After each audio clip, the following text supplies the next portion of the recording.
জ্ঞাপন কৰিছোঁ।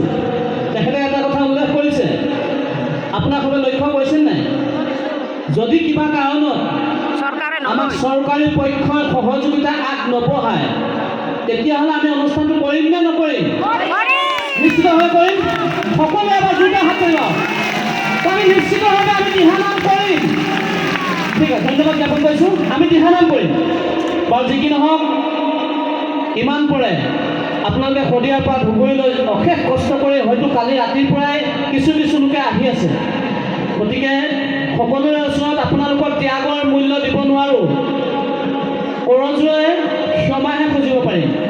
যি কি নহওক, আমি বহু আকাংক্ষিত এই দিহানাম ভাগি উন্মোচনৰ কাৰণে আগবাঢ়িছোঁ। তাৰ প্ৰাক মুহূৰ্তত যিসকল দিহানামৰ দলে খোল, তাল, শংখ, দবা ইত্যাদি লৈ আহিছে, সকলোবিলাক সাজু হওক। আমাৰ ৰঞ্জন বড়ো সন্মানীয় দলটিক সাজু হ'বলৈ অনুৰোধ জনাইছোঁ। আমাৰ খন্তেক সময়ৰ পিছতে আমাৰ অতি আদৰৰ, অতি মৰমৰ অসমৰ জ্যেষ্ঠ অধিবক্তা শ্ৰদ্ধা বিজন মহাজন প্ৰভুৱে আমাৰ এই দিহানামটি উন্মোচন কৰিব আৰু আশা ৰাখিছোঁ উন্মোচন কৰাৰ লগে লগে আমাৰ দিহানামটি ট্ৰেকত তাত বাজিব।